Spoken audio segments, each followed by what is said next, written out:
Assalamualaikum warahmatullahi wabarakatuh. Selamat siang. Kami dari kelompok 5 ingin mempresentasikan hasil kerja kelompok kami mengenai penyalahgunaan narkotika di kalangan para artis Indonesia.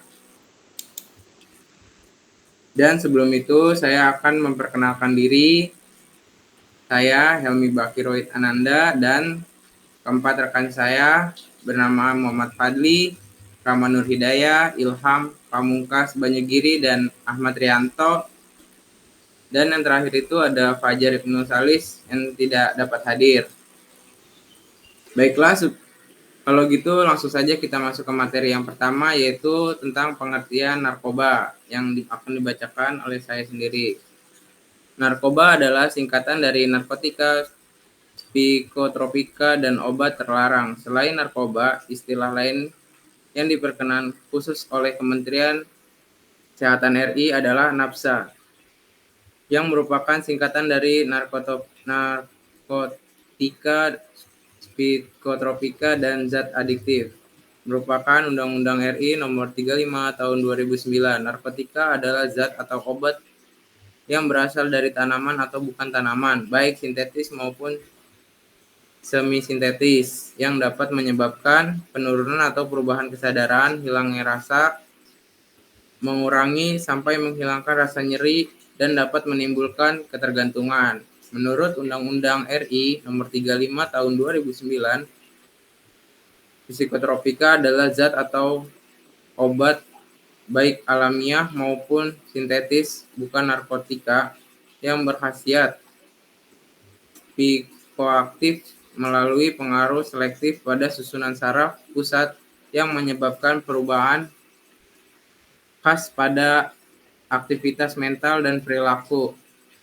Zat adiktif adalah zat yang bukan narkotika atau psikotropika yang penggunanya dapat menimbulkan ketergantungan. Yang selanjutnya yaitu jenis-jenis narkotika berdasarkan pada risiko ketergantungannya, yang akan dibacakan oleh Ananda Rama. Ya, terima kasih moderator. Jenis narkoba di sini adalah golongan 1, narkotika yang hanya dapat digunakan untuk tujuan pengembangan ilmu pengetahuan dan tidak digunakan dalam terapi, serta mempunyai potensi sangat tinggi mengakibatkan ketergantungan, contohnya seperti ganja atau marijuana. Tanaman ini menghasilkan serat dan kandungan zat narkotika. Narkotika jenis ini membuat penggunanya mengalami euforia, yaitu rasa senang kepanjangan tanpa sebab. Efek sampingnya mengganggu fungsi otak, menurunkan sistem imun, dan mengganggu kesehatan mental. Berikutnya, opium. Opium merupakan jenis narkotika yang berbentuk bubuk. Kandungan morfin dalam bubuk opium ini dapat menghilangkan rasa sakit. Efek sampingnya euforia, lesu atau lelah, kejang, dan tekanan darah meningkat. Berikutnya, kokain. Kokain tanaman ini biasanya dimanfaatkan untuk mendapatkan efek stimulan jika digunakan dengan cara dikunyah.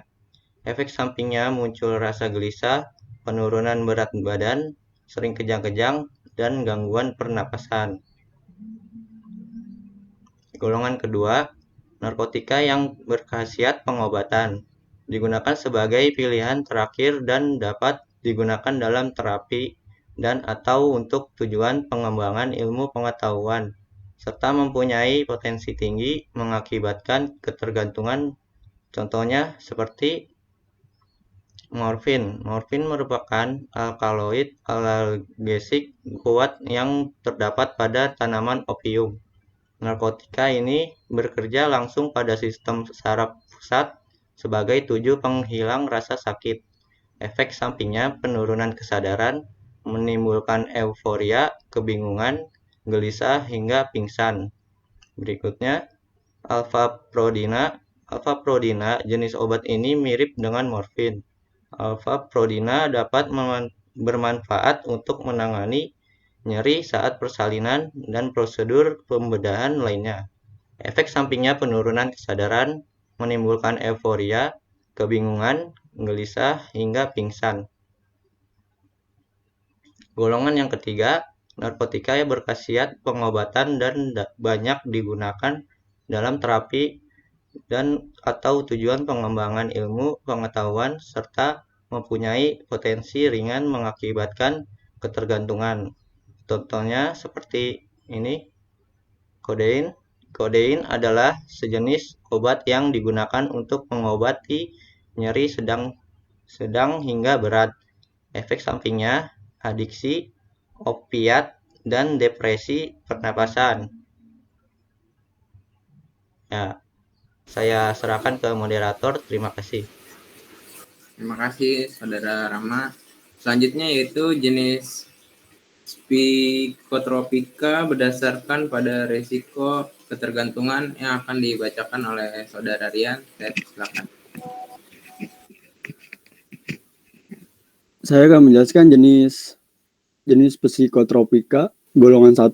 Psikotropika yang hanya dapat digunakan untuk tujuan ilmu pengetahuan dan tidak digunakan dalam terapi serta mempunyai potensi kuat mengakibatkan sindrom ketergantungan. Contohnya seperti ekstansi. Ekstansi dikenal dengan nama Inex, XTC, Hook, Duk, atau UP. Duk bentuknya berupa tablet dan kapsul. Warna-warni, efek sampingnya perasaan lelah, cemas, dan depresi, menimbulkan kerusakan otak, dan bahkan kematian. Golongan 2, psikotropika yang berhasiat pengobatan dan dapat digunakan dalam terapi dan atau tujuan ilmu pengetahuan serta mempunyai potensi kuat mengakibatkan sindrom ketergantungan. Contohnya seperti amfetamin. Amfetamin dikenal dengan nama SID, meth, kristal, atau Wiz. Bentuknya ada yang berbentuk bubuk warna putih dan keabuan, dan juga tablet. Efek sampingnya denyut nadi cepat, berdebar atau tidak teratur, sakit kepala, perut kram, mual, dan muntah. Golongan ketiga, psikotropika yang berhasiat pengobatan dapat digunakan dalam terapi dan atau tujuan ilmu pengetahuan serta mempunyai potensi sedang mengakibatkan sindrom ketergantungan. Contohnya seperti nitrazepam. Nitrazepam nama lainnya alodrom, dumolit, mogadon, dan lainnya adalah obat tidur dari kelas benzodiazepin yang digunakan untuk meringankan serangan kecemasan dan insomnia. Efek samping ataksia dan bingung terutama pada pasien lansia, vertigo, amnesia, ketergantungan. Golongan 4, psikotropika yang berhasiat pengobatan dan sangat luas digunakan terapi atau untuk tujuan ilmu pengetahuan serta mempunyai potensi ringan mengakibatkan sindrom ketergantungan. Contohnya diazepam umumnya berfungsi untuk menangani kejang dan kelemasan otot yang kaku atau tegang. Obat ini digunakan untuk menenangkan pasien sebelum operasi dan menangani gangguan kecemasan berat. Efek sampingnya mengantuk, kelemahan otot, ataksia, reaksi paradoksial dalam agresi, gangguan mental, amnesia, ketergantungan, dan depresi. Sekian saya kembalikan ke moderator. Baik, terima kasih Saudara Rian. Selanjutnya itu jenis-jenis zat adiktif dan hukuman bagi penyalahguna narkoba yang akan dibacakan oleh Saudara Ilham. Saya persilakan. Terima kasih moderator. Jenis-jenis zat adiktif. Yang pertama ada alkohol. Minuman alkohol yang mengandung etinol yang berpengaruh menekan susunan saraf pusat dan sering menjadi bagian dari kehidupan manusia sehari-hari dalam kebudayaan tertentu. Jika digunakan bersamaan dengan narkotika atau psikotropika akan memperkuat pengaruh obat atau zat itu dalam tubuh manusia. Ada 3 golongan minuman beralkohol, yaitu 1 golongan A dengan kadar alkohol 1-5% atau bir. 2 golongan B dengan kadar etinol 5-20%, berbagai minuman anggur.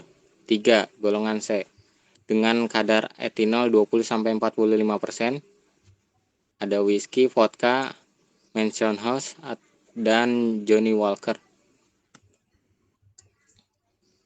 Yang kedua ada nikotin. Zat adiktif ini bisa ditemukan pada rokok. Meskipun tembakau yang terkandung dalam rokok tidak ilegal, tetapi penggunaannya dapat merenggut lebih banyak nyawa setiap tahunnya daripada zat adiktif lainnya. Akibat nikotin yang merupakan zat adiktif, tidak heran sebagian besar perokok sangat sulit untuk menghentikan kebiasaannya.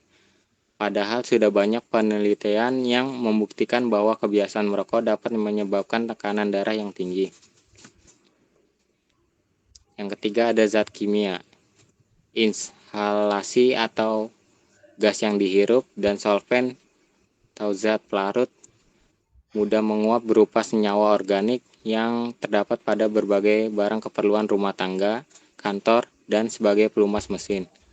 Beberapa yang sering disalahgunakan adalah lem, thinner, penghapus cat kuku, dan bensin. Hukuman bagi penyalahgunaan narkoba. Undang-Undang Nomor 35 Tahun 2009 tentang narkotika membedakan pelaku pidana narkotika menjadi dua, yaitu 1.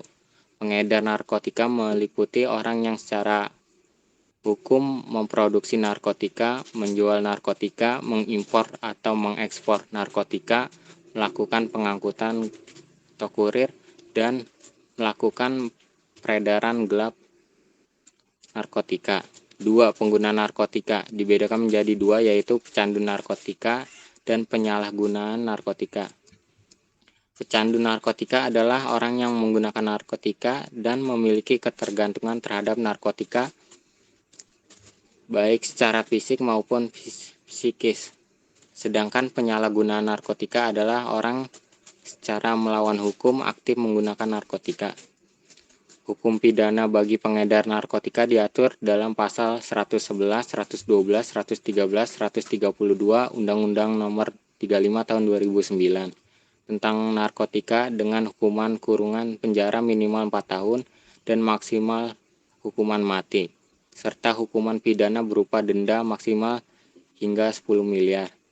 Hukuman pidana bagi pengguna narkotika diatur dalam pasal 127 dengan hukuman penjara maksimal 4 tahun, hukuman pidana denda maksimal 10 miliar.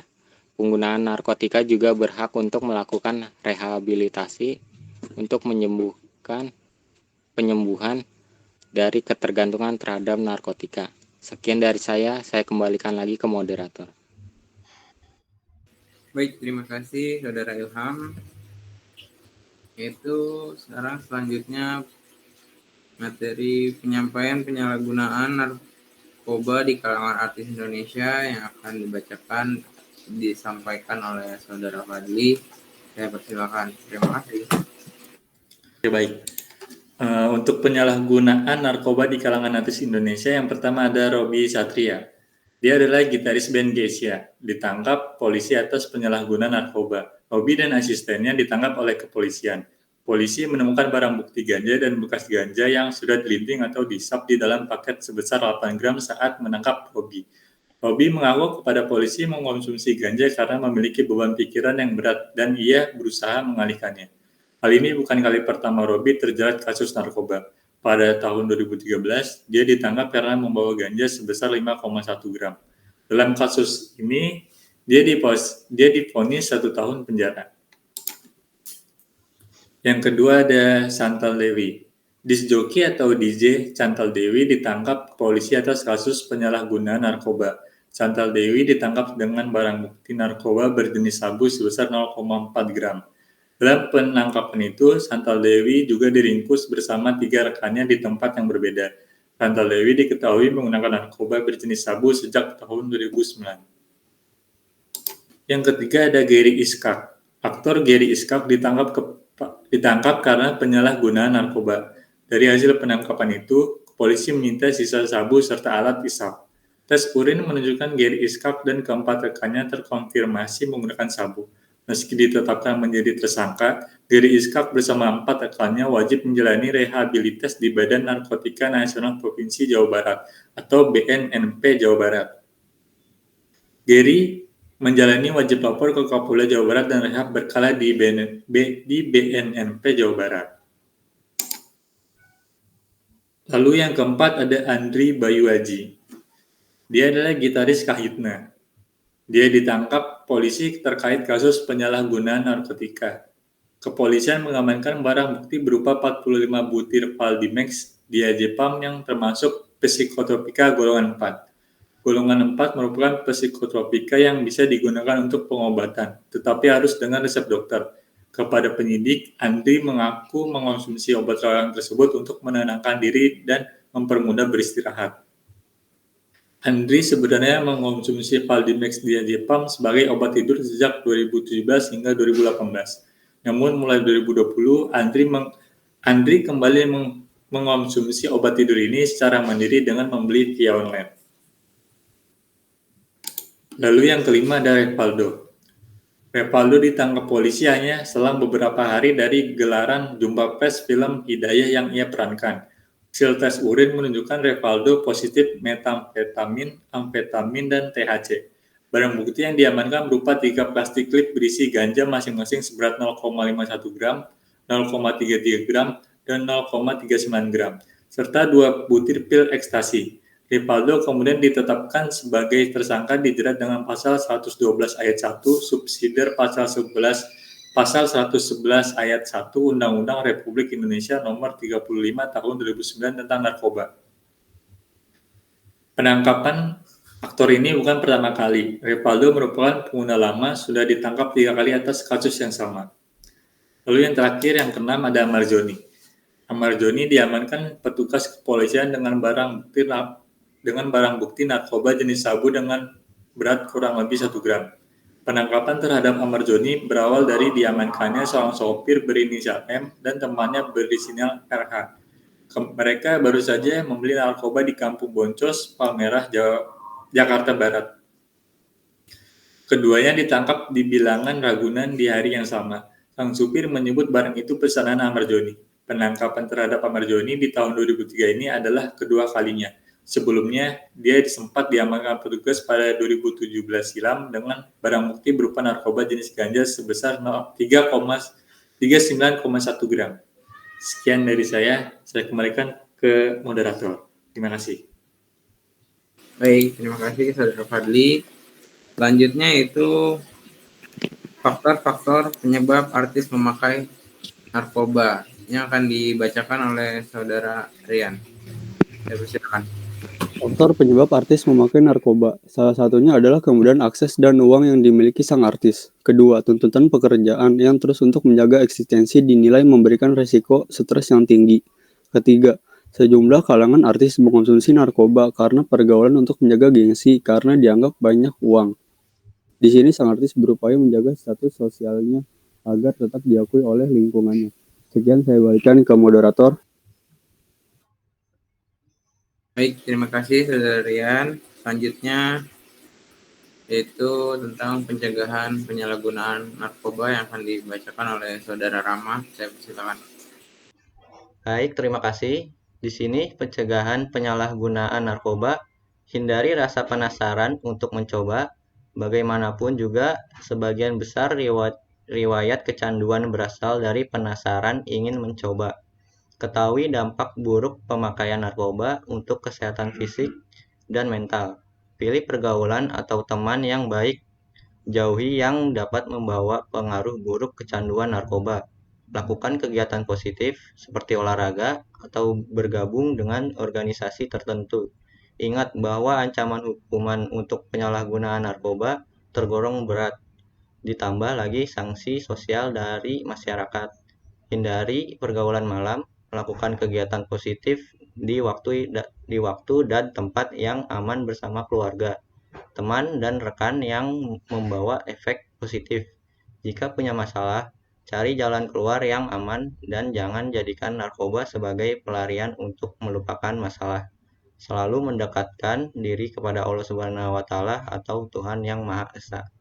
Terima kasih. Sekian dari saya. Saya kembalikan kepada moderator. Baik, sekian materi presentasi yang kami sampaikan. Kurang lebihnya mohon maaf. Semoga dapat bermanfaat bagi teman-teman semua. Assalamualaikum warahmatullahi wabarakatuh. Waalaikumsalam warahmatullahi wabarakatuh.